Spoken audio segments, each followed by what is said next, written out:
Live local now at 11, a long weekend of ferocious winter weather, how it's impacting flights here at home. And the Clark County Teachers Union asking a judge to save tweets the district superintendent allegedly sent. What Dr. Jesus Jauregui had to say. Plus a new study on the housing stock market where Las Vegas falls on that list. Now, this is 8 News Now Weekend Edition. Live, local, now. Blizzard conditions, severe thunderstorms, damaging winds, heavy rain, and bitter cold, lashing parts of the nation right now. And this brutal weather is affecting us here at home as well, especially at the airport. Good evening and thanks for joining us tonight at 11 o'clock. I'm Sasha Loftus. We bring you team coverage tonight. 8 News Now weather anchor Mary Jane Bilieza standing by on the weather deck. But first, let's send it out to Madison Kimbrough, who's live at Harry Reid International with more. Madison. Yeah, due to this cold, severe weather plaguing the entire country, Las Vegas is no exception. As you can see behind me, people are currently waiting on their bags here at Terminal 1 baggage claim, as we have seen plenty of cancellations and delays here at Harry Reid International.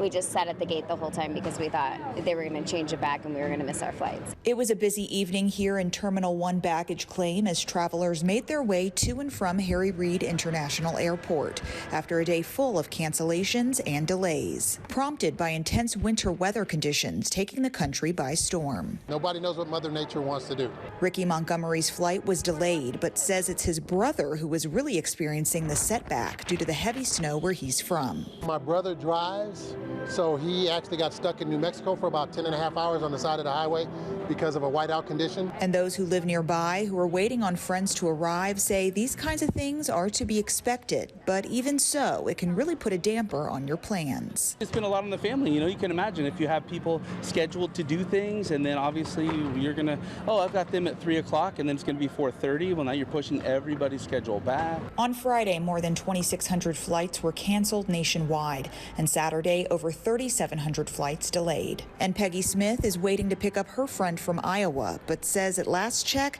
she doesn't see her flying into Vegas anytime soon. Her flight was delayed about 7 hours, and when she got to Denver, everything was on time until they loaded, and then they had to deboard because there was a mechanical issue, so she's still waiting in Denver. Now, according to FlightAware, there are only 3 delayed flights as of now, a vast difference from just a couple of hours ago when we were seeing about 230 delays. Now, as of now, we have a total of 46 cancellations that make out today. Reporting here at Harry Reid International, Madison Kimbrough, 8 News Now. Madison, thank you. Now, as for nationwide cancellations today, just over 1,100 according to FlightAware. Now, because of the dangerous weather in New York, the NFL postponing the Steelers-Bills wildcard game that was set to air here on 8 News Now tomorrow. Coverage of that game will now begin Monday at 1:30 p.m. Turning to our weather now here at home, obviously not anywhere near the severe weather they're seeing back east, but Mary Jane Bilieza joining us on our weather deck with a look at your most accurate forecast. Still chilly out there, Mary Jane. It is. And you know, Sasha, we did have a cold snap over the last few days. As you mentioned, nothing as severe as what we were seeing in some parts across the United States. Right now, let's take a quick look at your satellite and radar, where we are seeing a strong winter storm over parts of the Great Lakes through the Midwest. Out in the northern plains and the Rockies, we are seeing frigid temperatures and, of course, the possibility for flooding once again when it comes to parts of the Northeast in that area.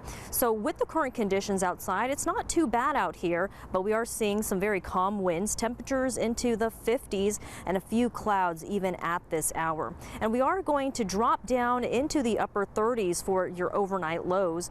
Partly cloudy skies continue all the way through early tomorrow morning before we start to see some sunshine out there. 58 degrees near average with sunny conditions. Back out here live, we could get a little bit warmer than those upper 50s. I'll break down more details on what to expect in just a few minutes. Thank you so much, Mary Jane. And of course, keep it here on 8 News Now for all of your breaking weather updates and forecasts. Our team has been rated most accurate 9 years in a row. And of course, with this colder weather we are having, don't forget about your pets. Even with that fur coat, winter can be deadly for them. Remember to keep them warm and dry, provide plenty of food and water, and when they are outside, keep them bundled up. Nevada State Police investigating a deadly crash that happened around 2 this morning. This was near the I-15 in Cheyenne. Police say 2 cars were involved. 1 person died. Another person taken to the hospital with serious injuries. No word yet on what caused the crash. In other news, the Clark County Teachers Union asking a judge to preserve tweets the district superintendent allegedly sent. At the center of this court filing is a tweet where union leaders were called crooked. 8 News Now education reporter Joshua Piguero explains. The Clark County Education Association and Clark County School District spent months trading barbs as both sides negotiated a new contract. Bargaining and the negotiations don't happen in the picket line. I think they're even more determined to see new leadership at the school district level. Last month, CCEA and CCSD agreed to a deal after an arbitrator stepped in, but the process left a sting. And I was outraged because it's an affront to all women. That's CCEA President Marie Nices speaking to me after an account belonging to Superintendent Jesus Jara sent this tweet last November, calling Executive Director John Valadita crooked and Nices his mistress. I feel like Superintendent Jara needs to apologize not only to me, but really to all students, because he is not setting a good example. We teach, anti-bullying to our students, but yet that's exactly what he did this morning. The account was deactivated right after. In a lawsuit filed Wednesday, CCEA accuses Jara and or the district's chief communication officer, Todd Story, of making the post. It also accuses Jara and Story of operating a burner account that they used to criticize state officials. But according to the lawsuit, Jara claims his account was hacked. During a one-on-one interview Monday, Jara discussed how negative negotiations turned. It's unfortunate that that the tactics that were used, personal attacks on going to my house and protesting,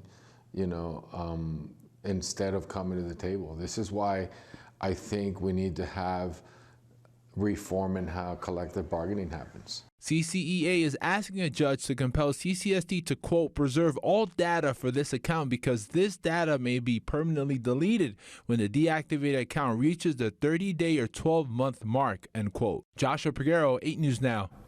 CCSD has a policy of not commenting on pending litigation. A court date for this has not been set. A new study shows Las Vegas ranks 3rd for the newest housing stock among all large U.S. cities. According to ConstructionCoverage.com, the average age of a house is 24 years here in the Valley. Half of the Valley's housing stock was constructed before 1998. At the national level, the median home age, 41 years. Locations in the Northeast and Midwest have the oldest housing supply. On Monday, we honor the life and legacy of Dr. Martin Luther King Jr. The 42nd annual parade kicks off at 10 in the morning in downtown Las Vegas at 4th and Gas. You can start lining up for your spot along that route at 8 o'clock. Some areas of the Northwest Valley in need of traffic signals instead of stop signs. The work to make the change in some areas starts on Monday. 5 new signals and other equipment will be put in along Grand Teton, Durango, El Capitan, and Roselle. Work starts January 15th. Get ready for slowdowns in that area. Inflation jumped unexpectedly today, ticking up slightly to an annual rate of 3.4%. That may impact the Fed's decision on lowering interest rates.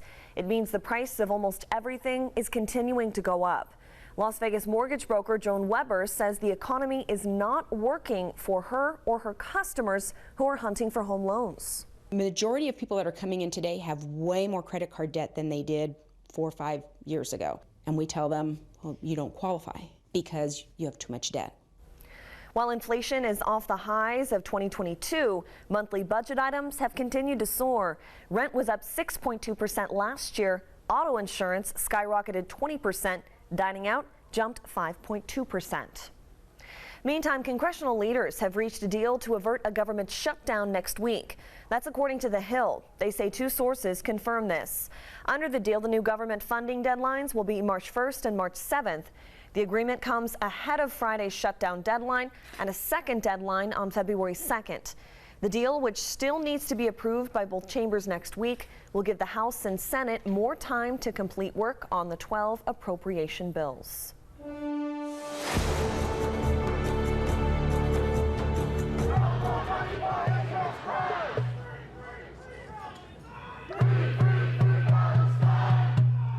Turning now to the latest in the Middle East. Days before Martin Luther King Jr. Day, people around the country took part in another march on Washington, this time for Gaza.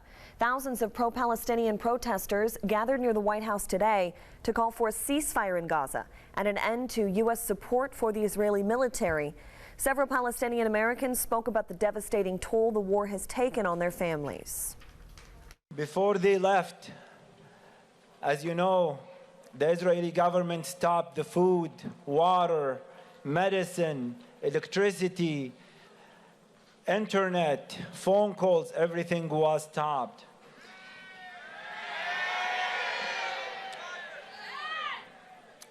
The trip from the north to the south is the most dangerous trip that anybody can experience.